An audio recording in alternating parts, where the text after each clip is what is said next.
time, yeah, making a difference, one cup at a time. Tea time, yeah. So be sure to grab your tea, grab a seat, and tune in to Miss Liz.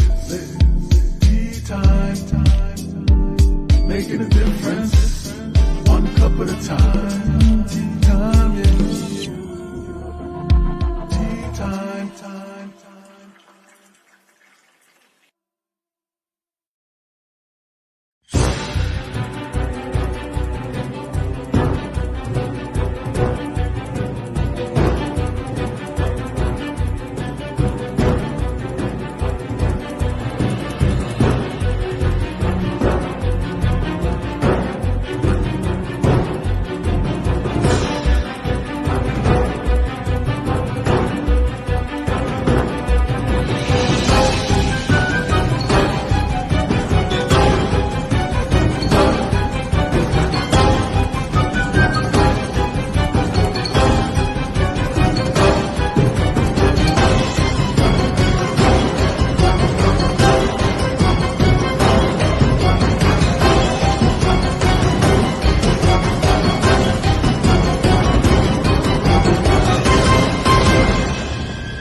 Well, welcome to Tea Time. We are here for the evening tea time. And yes, we are early tonight for all of my listeners out there. We just switch it up once in a while. We just got to keep you on your toes. So I want to really thank everybody for tuning in a little earlier tonight because Bob Brill is in the studio and he's an award-winning newscaster, and author, filmmaker. He's all of that good stuff. And we're going to talk about the tattoo murder. So we're going to talk about his books, his career, all of that good stuff. So if you haven't subscribed to Miss Liz's YouTube channel yet, please do that. Ring that little bell and you'll be notified every time there's a new tea time going up. Also, if you haven't heard of Miss Liz, you can check out the website at www.misslizsteatime. All the tea time guests are listed there. So if you want to RSVP all of the new guests that are coming up this month in November as well, you can do that. So now let me get the disclaimer in there, and then we're going to get a little bit of Bob's bio out, and we're going to get Bob in here, and he's going to spill us a different and interesting cup of tea tonight. So the disclaimer for Miss Liz's live show. Miss Liz myself is going live using StreamYard. Before leaving a comment, please grant StreamYard permission to see your name at StreamYard.com. Please be advised that the content brought forward for any tea time show hosted by myself, Miss Liz, is always brought forward in good faith. However, may bring forward dialogues and opinions that are not representative of my platform. The facts and information are perceived to be accurate at the giving time of airing. All tea time guests and audience participants are responsible for using their good judgment in taking any action that may relate to the discussion. The content brought forward may include discussions for some where they may be emotionally at risk. It's significant to know that the show is engaging in discussion forums only to offer inspire awareness and connection and is not providing therapeutical advice. If you have any questions about the disclaimer or the panelist discussion, you may freely contact me, Miss Liz, through my email at bookingmissliz@gmail.com. Moving forward, should you choose to voluntarily participate in tonight's show in any aspect, I myself, Miss Liz, welcomes you. And should you decide that the show is not made for you at this time, I respect those wishes and will see you at a later show at a later date and time. And again, all tea times in 2023 are done on Thursday, 10, 3, and 7 p.m. Eastern Standard Time, unless we do surprise shows like tonight. So stay tuned to the Facebook page for all of that update. Now, a little bit on Bob. Who is Bob Brill? Well, Bob Brill is an award-winning newscaster, author, and filmmaker working in radio for decades. Bob is a new news anchor and reporter at the All News radio station in Los Angeles. He has written 12 books, produced numerous short films and podcasts, and has written about 20 screenplays and pilots. A sports entourist, Bob is a die-hard fan of his hometown teams, which includes the Pittsburgh Steelers, Pirates, and Penguins. His childhood desires to play Major League Baseball are captured in his youthful memoir, Tales of My Baseball Youth, a child of the 60s. He continues to write a popular weekly blog, Baseball in the 1960s. Among his books are Six of the Lancers, Hero of the West, series of Western novels. He's written number 7 now, and The Tattoo Murder, which he considers his best written work to date. His first book, Fans Letters to a Stripper, A Paddy Wagon Tale, is a coffee table biography about the life and time of a big time burlesque queen and her major league pitcher husband, Don Rudolph. Bob has optioned the book and a screenplay and hopes to see it make it into a streaming production within the next 2 years. A podcast is available based on Bob's screenplay about the couple's lives called Major League Stripper. For more on Bob's bio, you can check out Miss Liz's Facebook page. The whole bio is there. Crazy, crazy bio, but he's done amazing things. So check that out. I'm going to get Bob in here and I'm going to sip on my tea a little, and we're going to get this tea time going. Welcome, Bob. Well, thank you, Liz. Yeah, I have to, before you say anything, I have to say thank you for going early, because we're going early because, as you mentioned, I'm a Big Ten Penguins fan, and my company got a suite for a bunch of us tonight at the Penguins Kings game at Crypto.com Arena. And so with LA traffic, I have to leave earlier than I normally would. So thank you so much for going a little bit early. I appreciate it. Oh, well, and it keeps my guests and my listeners on their toes too. Pay attention, right? Because you just never know what's going to happen. I appreciate you understand how a hockey game takes precedent. Right? Absolutely. I haven't been to a good hockey game in years, and I need to go to one. I think the last one I went to was it 10 years ago, 12 years ago? That's about where I was too, and it was the Penguins and Kings. So like a luxury suite. That's just, So, Bob, I want to get in this tea time going. So, I want to know who you were as a little guy and who you are now as a grown man. wow. As a little guy, all right. In Pittsburgh, Pennsylvania, that's where I was born, and we moved back and forth to California, starting at the time I was, I guess, about 6 years old, 7 years old.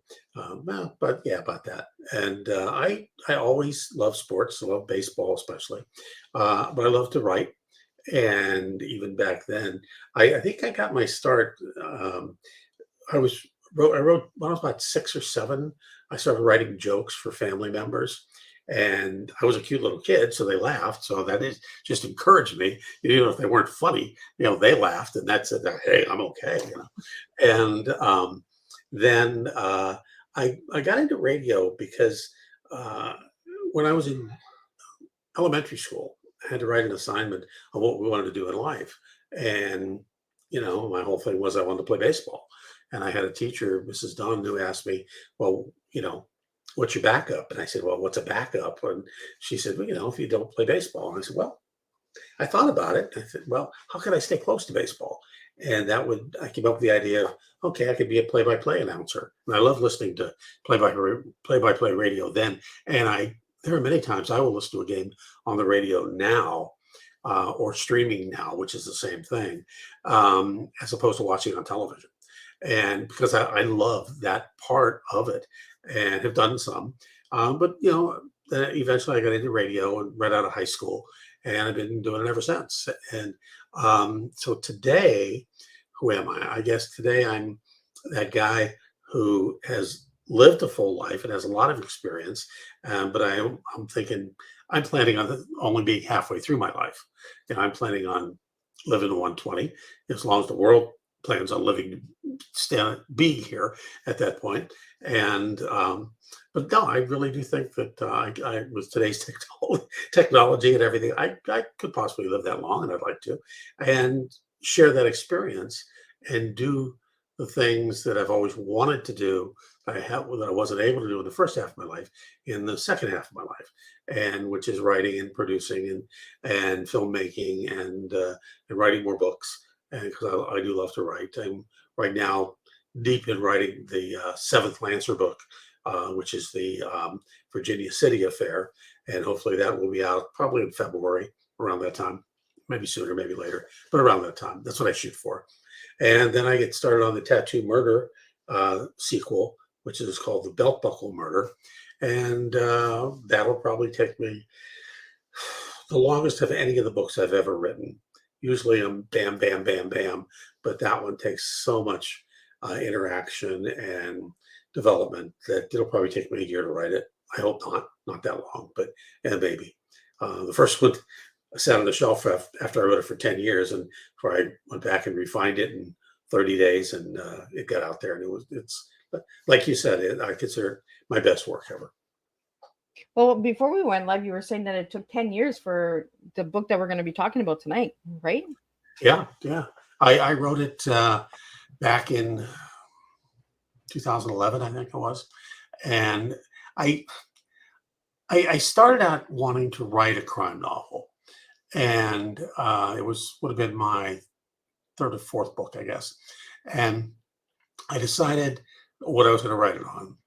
But it's always a challenge, and I wanted it to be racy. I wanted my character to be someone who was sort of a local James Bond type of guy when it came to the women, anyway. Um, and I wrote it, and I made the mistake, or maybe good fortune, of asking my daughter to read it. And she goes, "I can't read this. My dad wrote this." you know. And I can't do it, Dad. then I gave it to my sister, who's a little older than me, figuring, the adult. And she goes, "I can't read this. It's too racy. It's too," and she loves to read. And I said, "Oh, geez," And so I kind of let it sit on the shelf, and I wasn't sure where I wanted to go with it. So then I gave it to a friend of mine who happens to be a psychiatrist. So she's not my psychiatrist. I want to clear that up right away. It's a friend of a friend. Yeah. And she's a lovely lady, and I love her to death. And we'd see each other and stuff. And she asked if she could read it. I said, "Yeah, sure." And she called me back after she read it. She goes, "Bob, I couldn't put it down." She goes, "You need to get this out there." She goes, "I literally could not put it down. It's magnificent." And I said, "Well, thank you. I appreciate that." And I'd see her about a year later, and she'd say the same thing about, "You've got to get that book out there." So after about 8 or 9 years of plotting me, I said, "Okay, but I'll tone it down." And I really felt I had to tone down the sexual parts of it, the grittiness and the crime, and that has to stay because that's what it is, Yeah. And so I toned it down. Toned down the sex and the raciness of it, and people seem to love it. I mean, it's I like it better, to be honest with you. And that's part of the thing about when you start editing your work and you're writing. It's the old adage of slash the crap out of it. And once you get it down to bare bones, you've got something great. Well, I don't think that's always true, but because it's a 300-page book. Most of my books are 200, but there's a lot involved, and it is one of those things that I can't wait to start writing the sequel. The sequel's in my head. It's on partially outlined, and it's actually based on a case that I covered as a reporter in Fresno, California, back in the mid '80s.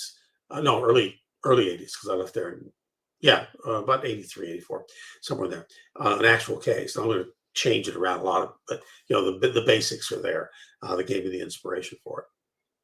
So where do you get some from your experiences in life, Bob, but where do you get the ideas for all these books? Because you've written a lot of books. Yeah, and I've written a varied amount. I that's kind of one of the things about my life. I've always felt that I was versatile, and sometimes too versatile, but for my own good. But I a lot of times, believe it or not, especially with films, I'll be driving down the street and I'll just look out and I'll see a scene. It could be a lady with a dog. It could be, a guy giving me an ugly stare as he drives by in a car. It could be anything. It could be a plane going across the sky. And for some reason, it clicks in my head a story. And usually what I do is I'll drive on for another mile thinking about this, and then I'll pull over, I'll pull out my phone, and I'll record that into my voice recorder on my phone. So I have it. And then I'll go back to it and I'll get it off on in Word or whatever. So I have it on my computer, and I just develop a story from it. That's usually the way it happens. Now, often, no, I mean, not often. I'll say sometimes you hear a song that gives you some inspiration. I think that is very common. Um, and it happens occasionally. That happened to me before. And occasionally you'll hear someone telling a story, and that story kind of rings to the point where you get a bigger story out of it and you just kind of go with it. And that's kind of where I've always been. I love history.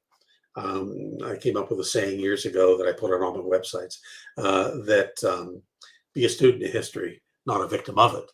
And, basically, sort of like the old adage of, those who don't learn history are doomed to repeat it, because you have to have that. And I love history, always have since I was just a little kid. And so a lot of what I tackle is somewhat historical, but not always. Well, it's like you said, right? In history, if you don't learn it, you're going to repeat it, right? Yeah.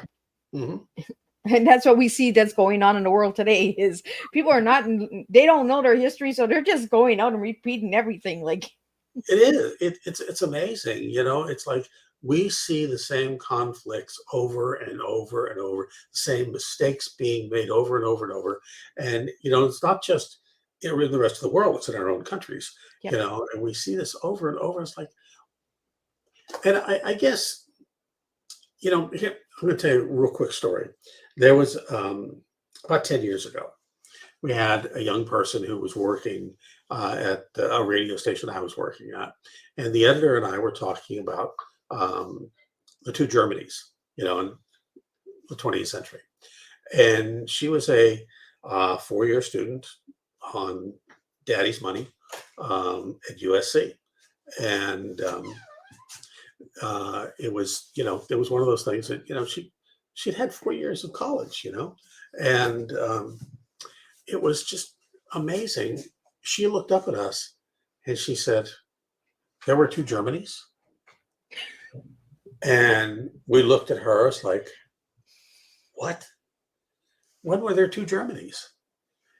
And I looked at it, did you not go 4 years to university? She goes, yeah. I said, you never knew that there were two. So I said, look, two things. I understand Russian communism, Soviet communism was a 20th century phenomenon. Started in 1917, ended in 1989, technically.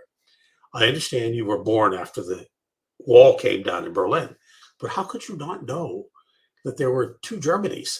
I mean, it occupied half the 20th century, almost half. And it was like, it just amazed me. So that the fact that people don't latch on or don't understand history. Now, part of it's a school system. I mean, even when I was going to junior high and high school, we didn't get enough history. I was never satisfied with history. And I didn't go to college. So that kind of, washed that out. But it's getting back to your point. It's one of my pet peeves, as you can understand. I'm like that too. I'm just like, really, guys? Like, come on, like, we have everybody going to school, but they're coming out not knowing anything. Like, what is going on here? Like, I one of my biggest pet peeves too. Like, I'm like, you guys don't know about that? How come you guys don't know about that? Like, you went to school, did you not? Like, the other issue is I can't understand. I have to admit, I'm not up on language today, the current language. Is that what we call it? Texting one of my grandsons back and forth, and I texted. They live in Texas, and I texted him something, and he gave me this answer back, and I was like, "Okay, I have to go to the Urban Dictionary to find out what that is." and I still didn't understand it, and I was like, "Okay, I think." My wife said, "You just need to ask him." Explanation, please. And I understand. We had the same thing. I still have, growing up in the late 50s, mid 50s, early 60s, I still use the word man. Hey, man, how you doing? What's going on, man? And I understand that is a 70-year-old term, but it's in my vocabulary. But when somebody answers me 5 letters, and it's like, what does that stand for? Right? I don't know. And I have to go to the Urban Dictionary, which I now have on my phone, pull it up, okay, fine. So, but Yeah. it's I don't even call that language anymore. I just call it a bunch of letters. And I'm just like, I'll tell you a funny story, Bob, is about it took me about 6 months. I kept seeing my nieces, my nephews, and my kids doing this TBH on Facebook. And I was like, TBH, what does that stand for? TBH. And I'm trying to figure out the words, what the heck TBH would stand for. So finally, after 6 months of seeing this, I messaged my son. I said, okay, what is this TBH? Like, what are you trying to say, you guys? Because that's all they were putting was TBH on their post. And he's like, Mom, it's to be honest. And I said, well, what do you guys got to lie about? Like, what are you all lying about? the very first time in today's world that I came across LOL, I didn't realize it meant laughing out loud. LOL to me was lots of luck, you know. And so I was like, why are you saying lots of luck to me? Then I asked them, I said, no, laughing out, oh, or the other one, laughing my ass off out loud, and so it's like, so anyway, but we all have our language. It goes through generations. I understand that. And I got to slap myself every once in a while. Yeah, we got to get into times, right? It's just like, yeah, I was just floored. I was like, what are you all lying about? Like, all of you guys are putting that out there. So what are you all hiding from us? Like, like, is there a big family secret that they don't want all the aunts and uncles to know? Like, I didn't know what was going on. It was. Oh, yeah, but we had a few of them too. I can remember a few stories where I had to really hide something from my mom and dad or my brother. It's like, and I did pull it off. I told my brother, 40 years later, do you know that I lied about this to you about that watch? Guilty conscience kicked in Yeah. after 40 years. What watch did I give you? And I said, forget it. There's your next screenplay, Bob. The 40-year conscience kicked in. It's not a bad idea. I'll send myself a note for that. No, So I'm gonna get back on track here. Tonight we're here for the book called The Tattoo Murder. Now, when I first heard the title, when Mickey first sent it to me, I thought it was about a tattoo shop. And then I started doing some research and I'm like, oh, that's not what that's about. Okay, so can you tell us a little bit about what the tattoo murder is about? Sure. The opening scene takes place over the picture behind me. If you look over my left shoulder, my left, not your left, you'll see a breaker out there. And just on the other side of that breaker, the opening scene, a bloated body washes up on shore. Now, that scene that you're looking at is actually in Ventura, California, which is about an hour out of Los Angeles, northwest, and between Los Angeles and Santa Barbara. And it's a coastal community that's just really nice. It's getting a little more expensive, but it's basically, a lot of people might refer to it as a deadhead community because it's mainly for years and years and years been known for surfers and some drug houses, and it is also the corporate home of the Hells Angels motorcycle gang, and that is real life. And the story that is in the tattoo murder is, it turns out that this body is a biker, and John Potenza, who's my main character, is a surfing cop.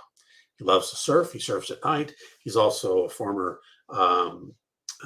veteran, combat veteran of the wars in Bosnia and Herzegovina. And he has his ladies, and he is an old school type of cop, young, handsome guy, but he is well respected. And the assignment is given to him to solve this murder. Well, the intrigue is it goes much deeper than that. The tattoo reference is one of the tattoo references is the body of the guy who's washed up on shore was a tattoo artist. And I can say this because it's revealed. That's where that tattoo comes in. Yeah, he was a tattoo artist who came up with a very specific tattoo of a plant that became all the rage. And so that's part of where that comes from. And I won't say anything more about that because he comes deeper than that.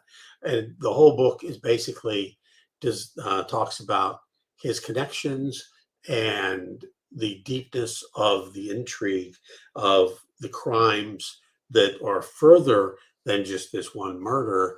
And one of his goals is because of this, he has to keep two motorcycle gangs from going to mattress or going to mat or going to war, basically.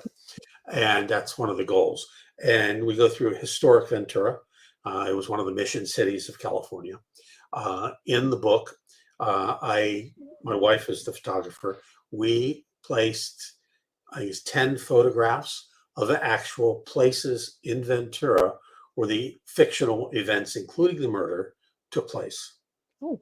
And so the cool thing about that is you get to see, if you've never been to Ventura, you still get to see some of the scenery that's actual and that we placed in there. And the other thing about it that is very unique that I've always wanted to do, and it turned out to be very successful, is we put every scene in the book is time stamped. So every scene in the book has the date, the time, where it is, and basically the scene where it's taking place. So you could, and it may be every 2 pages, maybe every 6 pages within the chapters. So basically, you can stop reading and know exactly where you are by that timestamp. And if you pick it up, say a day or so later. Whereas my Lancer books are designed to be read on a 6-hour flight back to New York from Los Angeles or vice versa. This book is much longer and much different. And the timestamp, I think, also helps because I don't know about you, but when I read a book, I'm always, when my eyes are starting to get tired, I look to see how far it is to the end of the chapter because I want to go to the end of the chapter. Well, with a timestamp, the next scene may be 1 page away, maybe 2 pages away, maybe 3. So you could stop there and still be within the chapter, but know where you left off, and also just be able to read 1 page of recap to bring you back to where you hope where you left off. So those are some of the unique things about the book and things that people really, really like about the book, which I'm happy for because those 2 concepts that I came up with that I've been thinking about for a long time and they worked. Well, and I think it's really nice that you put the experience in there as well, right? In the timestamp. So it kind of brings it more realistic. Yes. Because before we went live, I asked you, was it a real murder or was it not? Right. Right. So by you doing that, you got the readers really engaged in getting into the book and asking that question, is it or is it not? And there's some friends of mine who are people in the book. Of course, I changed their names. And there's I won't talk about one of the main criminals, but I'll let you figure that out for yourself. But the fact that it's motorcycles, surfing, nice ladies, I'll leave it at that, and crime, all mixed in with a bit of history, because there's a couple of scenes in the book which I know a couple of veterans described to me, and they said, they brought back some bad memories, because I do take him back at one point to his memories of being in Bosnia, which was an awful, awful war. I mean, I believe it's considered to be the very first war where government sanctioned rape as a weapon of war. And, it happened obviously in wars gone by, but governments didn't say, yeah, this is part of what we're doing as part of one of our acts of war. And he has to deal with that. And so there is that one section in there. It's pretty gruesome. And I've had a couple of guys tell me that it's not for the weak at heart, but it's what's there. Well, it's not everybody's cup of tea, right? That's right. Tea. And you see how I do that, right? I just come in nice and smooth with a cup of tea. So, Bob, if I ask you what your tea is, what 3 words would you give me tonight? Oh, wow. Yeah, we discussed this a little ahead of time. I think my tea would be thought, because when you do a book or a screenplay, you have to put a lot of thought into it. First of all, the thought is, do I really want to do this? And number two, how many times am I going to feel that rejection? Because these are businesses that if you can't take a rejection, don't get in. I think the E would be for energy. And because you have to have that energy to do it. Whether it's getting up and writing in the morning or writing at night or just getting down and doing it and building that energy, translating your energy into the spoken word or the written word or whatever you're doing. And the third easily has to be action. And you have to be able to just say, you can't procrastinate. You have to take action. And my wife calls me her Energizer Bunny, because I go from one, I'm always on, so to speak, and going, and I've got multiple projects usually going.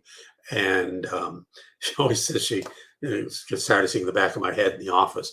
But that's one thing you have to have. And so those three things, thought, energy, and action, I think are what I feel I bring and what I have to bring to every project that I do. Well, it's you with the thought process, right? Do I want to do this? Do I want to be rejected?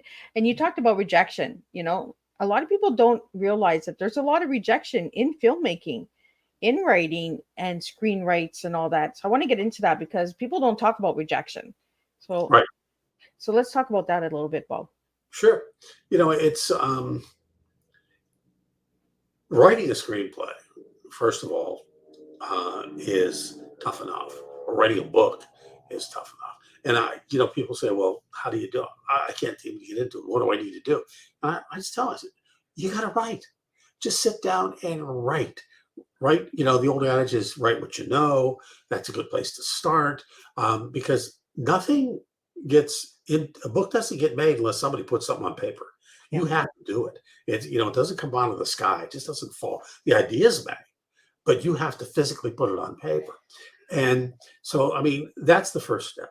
And then, that even if you've written the world's greatest novel, if you've not been published before, if you've not sold anything before, you're still nobody, and getting that book or screenplay to the next person is always tough. You will get turned down lots of times.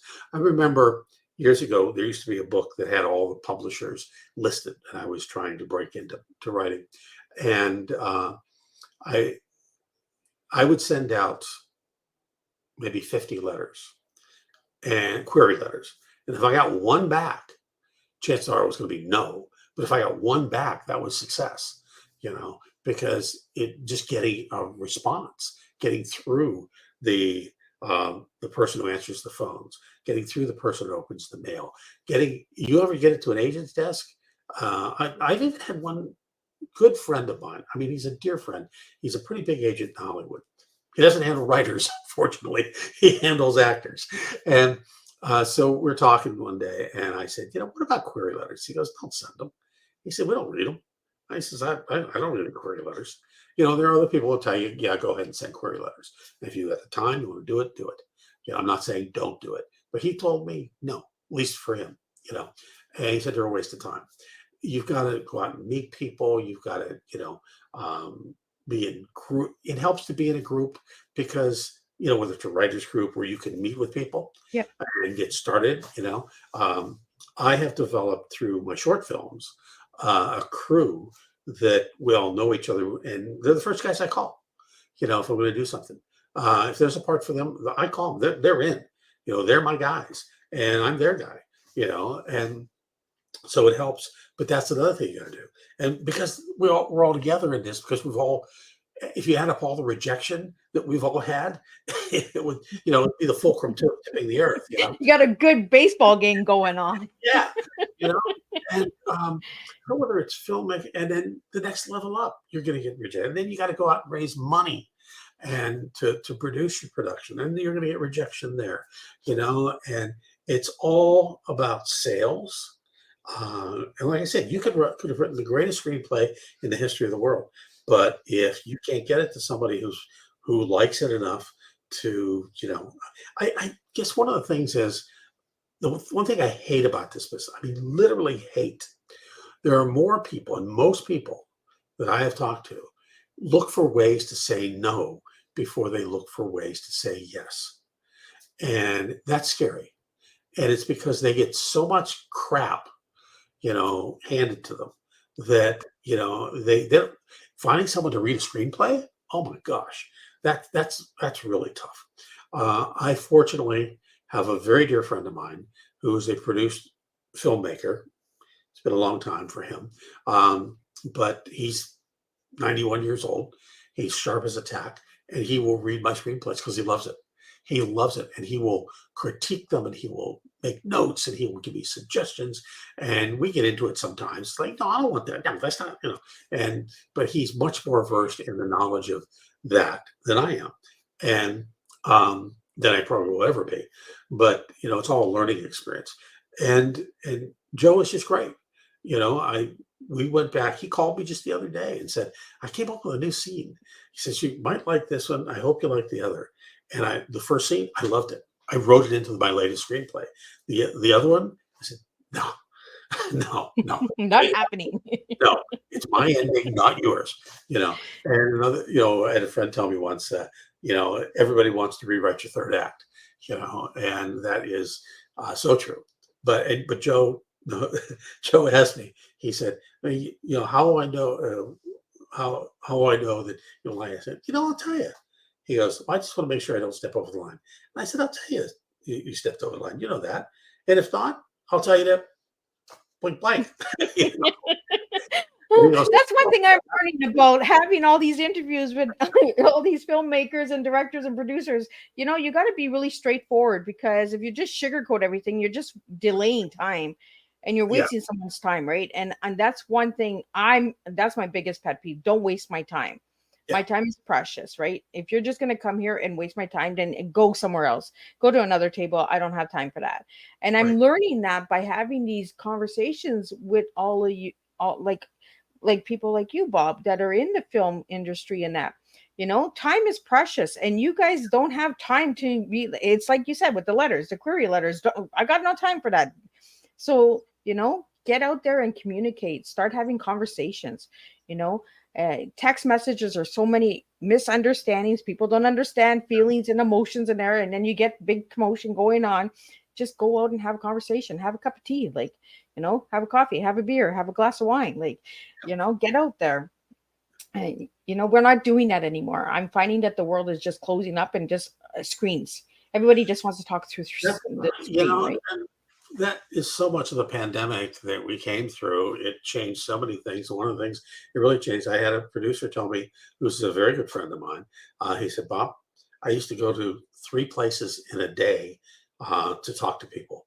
And he said it was really difficult because of LA traffic. One was here, one was Santa Monica, one was West Hollywood, one was in the San Fernando Valley. He said, now it's all screens. They just want to meet on Zoom or similar. And he said, you'd think that was good, but it's not, because you're not in the room. You're not in the room with them. And that's one of the pet peeves that actors were dealing with. And, they just ended the strike this last 24 hours. And one of the things they were dealing with is self-pitching and self-recording. Basically, what casting directors are doing now is they're asking you to do your sides, do your lines on your phone, and then send it to them.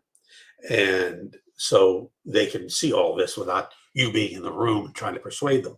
And it's like they want to see your talent. Well, a big part of this is you making your pitch about who you are, not just who your talent is. And it's very difficult when you're not in the room to get that across. And so many places, I mean, not everybody does it, but it's becoming more and more the norm. And actors hate it. They don't want to do it. They want to show up for an audition. They don't want to, do the audition because there's no notes. Usually if you're in the room with a casting director, they may look at you and say, can you tweak this a little bit? Can you drop the accent? Can you maybe give me an accent? But they can't do that if you send them, a 2-minute reel. Yeah. there's no, you can't get any feedback, right? Or it's conversation and it takes hours because you got to wait for that text to come back, you got to wait for that message to come back, where you're in person you can Conversation. actually get it done, right? One of my pet peeves is we don't do conversation anymore. I spoke in a class to a company once, and that was my big thing. I said, at that time, I said, texting is just BS if you're, Yep. trying to have a conversation with somebody. Look me in the eye, talk to me. Yep. I don't really want to see 5 words on my phone. Now we have to do it all the time, but I mean, conversation. But it's unfortunately we've gotten away from that. Yeah, I always get, Miss Liz, what are you mad for? I'm not mad. Why do you think I'm mad? I'm straightforward. I don't know how to. Is there an emotion or something that I need to do with the letters? Like, do they have to be in a certain font that you guys don't think I'm mad? Like, I'm just very straightforward. Like, so yeah, there's a lot of miscommunication going on there. Um, and thank you for sharing that, Bob, because I am so big on conversation. I like conversation, and this is why this platform is here, is to have the conversation. I get my biggest pet peeves is short podcasts, and I know I'm going to get attacked, and a lot of yous are going to come at me. But how can you know somebody in 10 minutes? How can you understand the conversation between a total stranger in 10 minutes? Unless you want to date the person, well, then like speed dating or whatever you're doing. I don't know what you. I remember I'm old school. I'm a grandma. I like the long conversation and I like to get to know my guests. when I first started podcasting, the norm was an hour because it was that travel time. It takes most people an hour to get to work, and they can listen on their way to work or on the way home. And then it started getting shorter with more podcasts because you couldn't get through the noise. And it was everybody was doing podcasts. There was so many, and it was and you had to spend money to advertise and to get a listenership, get some numbers built up. And then it started going shorter and shorter. And I think I'm hearing more because of true crime podcasts and things where I'm hearing more now of 30-minute podcasts or even hour-long podcasts like yours. And I think that, it's come full circle. And it may go back to short ones again at some point too. There are some that, it's okay to be shorter. It's definitely just information for the day. But, it's like, I want to spend a half hour. I mean, there are certain NPR podcasts that I listen to, and they're, at least a half hour or an hour. And I enjoy them because it takes me an hour to get home from work or an hour to get to work, so. Yeah, anything under 30 minutes, I'm like, I'll just listen to music. I'll put the radio on and listen to music instead. Like, I don't know how you are doing it, and I know I'm going to get a lot of hate mail. Miss Liz really doesn't care. Miss Liz likes the longer podcast. My listening audience is between 46 and 91, so I'm going with the longer ones.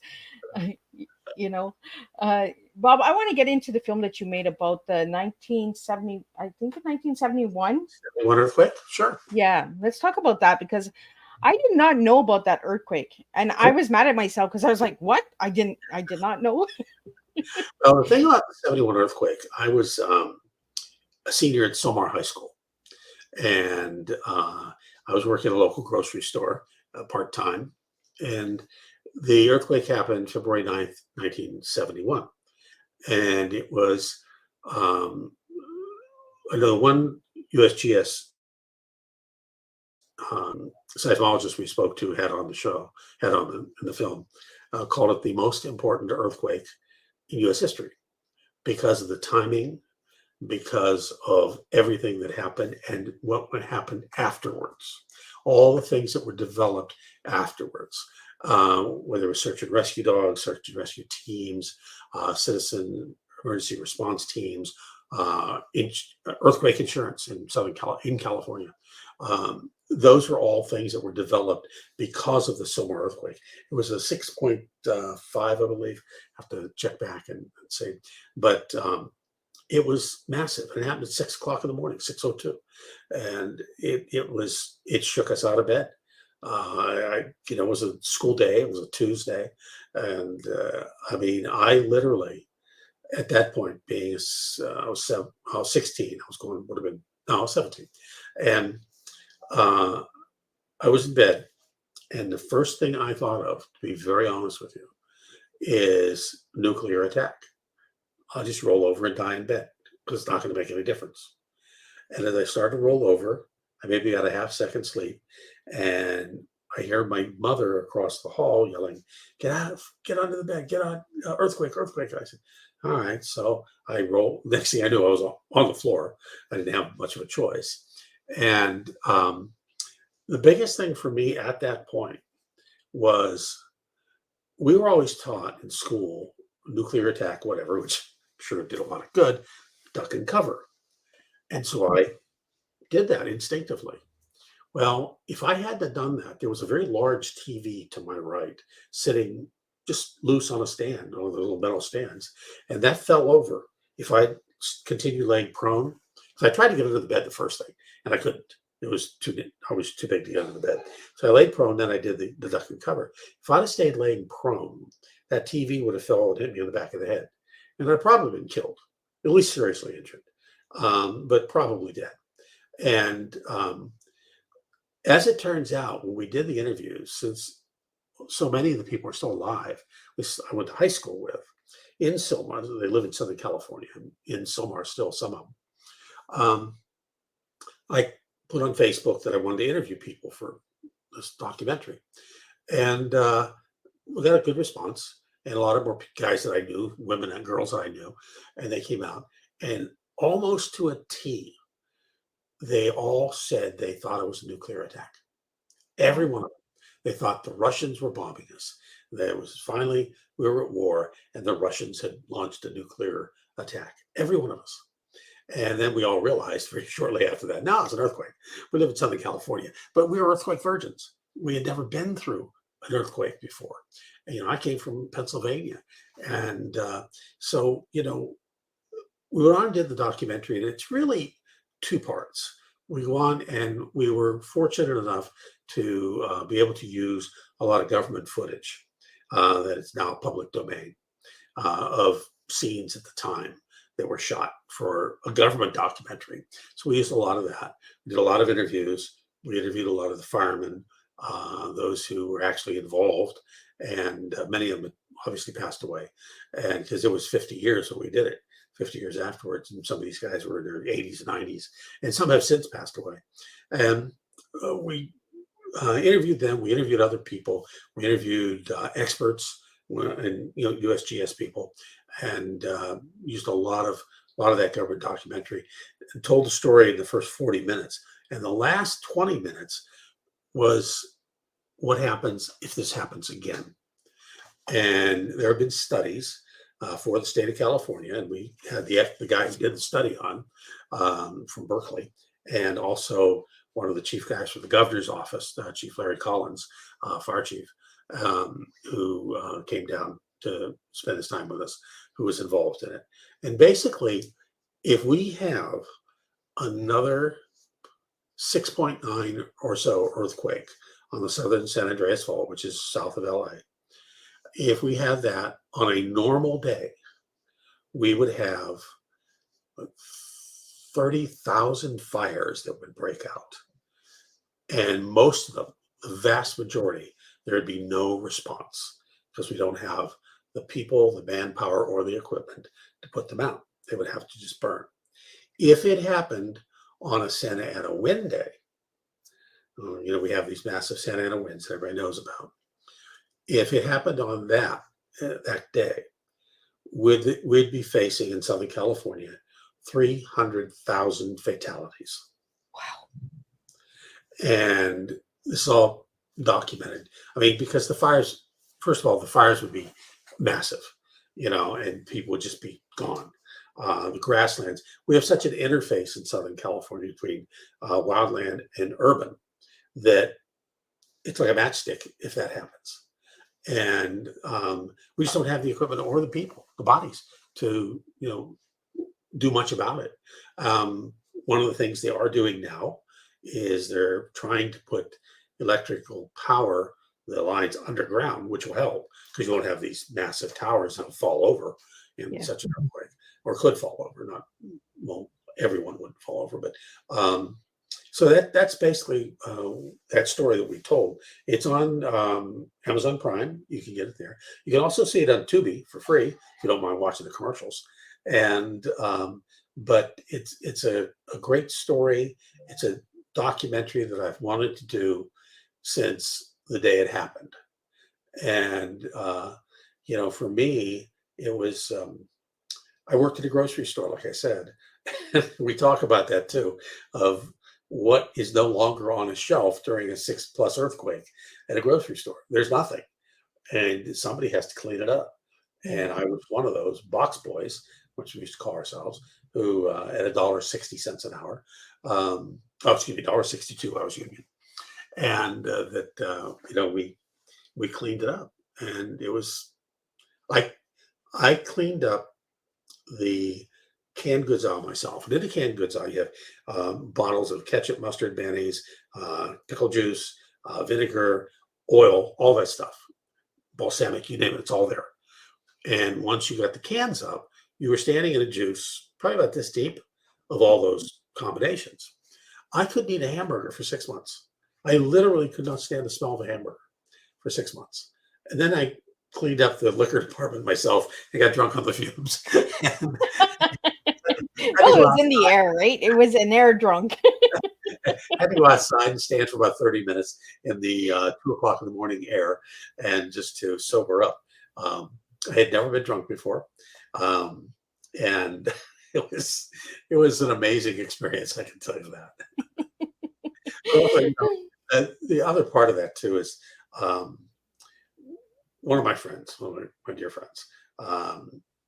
He was the one who found his mom's body at one of the hospitals. She was a nurse. And we brought him in. Dave said he'd come in and do it. And he talked about it. He related that story and how his life totally changed from that moment on, and was never anywhere where he should have been or would have been if that hadn't happened. And we had, almost 70 people die in that earthquake, and 2 hospitals collapsed. So, but major changes were made in Southern California and in California, period, as far as earthquakes were concerned in the aftermath. Some of them took about 10 years, but others didn't. And all the stuff that you now see during an earthquake in the aftermath or in a major disaster, search dogs, all that kind of stuff, that came from the Soma earthquake. That was developed because of the Soma earthquake. Wow. Yeah, when I seen that, I was like, how come I don't know about this one? Like, I'm a real geek when it comes to stuff. I'm always like storms, watching how life changes, right? How cars are built. I'm an old car junkie too. I like the older cars, and I'm just like, the cars they make today is like little plastic toys. Like, come on, there's no detail to them. There's no character to them. Like, Maybe a 47 Oldsmobile any day. yeah. I'm an old Mustang girl. Like, I want to repurpose a car, like an old car. Like, I like to get dirty and like, I'm not just a fancy dancy tea lady here. Like, I like the old vintage stuff. I like the history behind everything. I learned something the other day. I want to tell you, speaking of which, cars. We all know that you can pop the clutch on a stick shift to get it started if the alternator is dead or whatever. We had an incident the other day, and the car was facing uphill, and it was a stick. It was a Honda. And my friend, the battery or the alternator was dead. He couldn't start it. Here it is, 12:30 in the morning, right? And my stepdaughter was there, and she said, well, can you pop the clutch? I said, the car's facing up. She goes, can I roll it? I said, the car's facing uphill. She goes, oh, okay. I said, there's no way you're going to push it, And so we looked at each other and said, you ever tried popping it in reverse? And I said, I don't know. Have you ever done that, Louis? He goes, no, I've never heard of that. I said, are you game? It's your car. He goes, yeah, why not? I said, it's better than calling the auto company at 12:30, auto club at 12:30 in the morning, because I have to re-up my auto club. And sure enough, I got in, turned it on, let it roll 20 feet, popped that clutch, and it started right up. Oh, well, look at that, eh? So, yeah, I was like, I learned at my age, I learned something new, something physical new. You could pop it in reverse. Right. And the old cars, they had character too. Like, you could do stuff to them. Like, and they were heavy. They were made heavy. They were stern. They weren't these little plastic toys. What was your first car? My first car was a Pontiac in Really? 1979. Mine was a 63 Bonneville. Wow. Yeah, Big mine was old, peacock green. yeah. Everybody's like, "What?" I was like, "Yeah." Mine, you could put 7 bodies in the trunk. See, they had style back then. We could take it down to another tattoo murder, right? There you go. So if anybody would like to get your books and know more about you, Bob, how can they find you?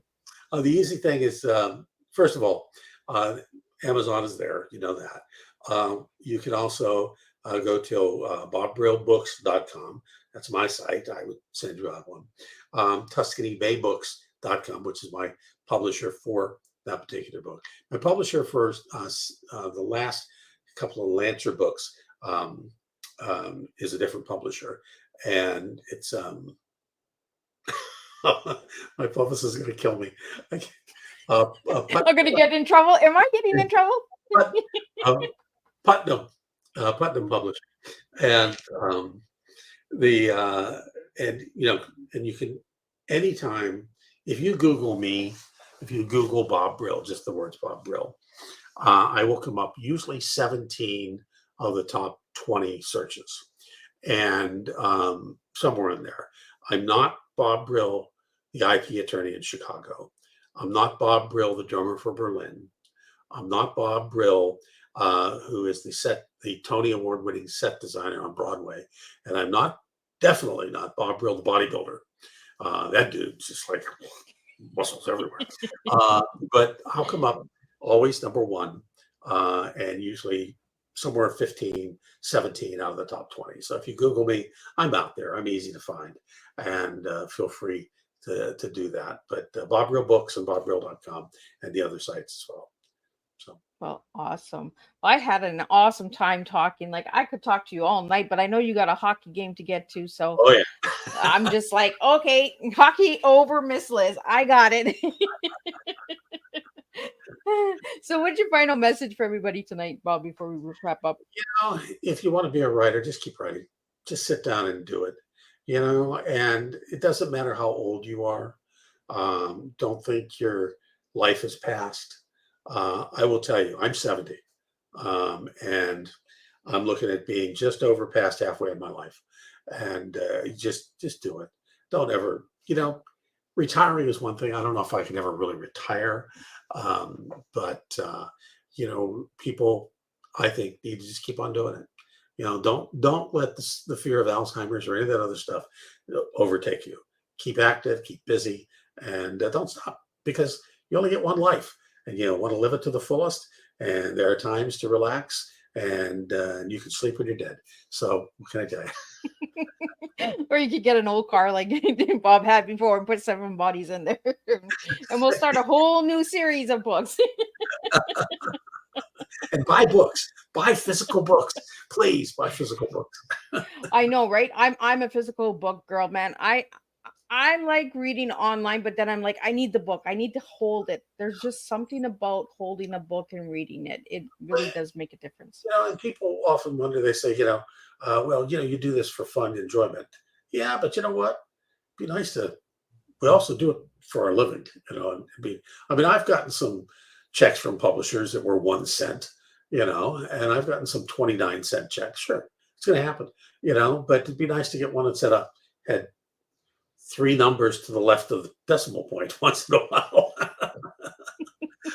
we do it for a living, and we do it for enjoyment and for fun, and because we have stories to tell. But respect for the authors is also a good thing, and so purchase a physical book. It's gift season. Right? Christmas time's coming. Get some books out there. Have a glass of beer, or have a bottle and glass of wine, Christmas eggnog, and read a story together. You just never know what you. Oh my gosh. I always get my first eggnog right around this time of year. He's like, just Lauren. You're telling your wife, we got to get eggnog now. With or without the brandy, I'm good. Well, it was a real pleasure having you, Bob. I really had I had a great time. I want to thank all the viewers and tuners that have tuned in tonight. If you're watching a replay, push hashtag replay. Let me know where you're tuning in from, because I always like to know where you're tuning in from. And if you'd like to see something on Tea Time and you haven't seen it yet, let Miss Liz know. Just give me a quick message. And again, I want to thank Mickey Mickelson from Creative Edge for giving me Bob tonight. Without Mickey's help, I would not have these incredible guests. So until then, I will see you next Thursday, same time, same place, 10, 3, and 7 p.m. Eastern Standard Time, with 3 new TEAs for all of you to enjoy.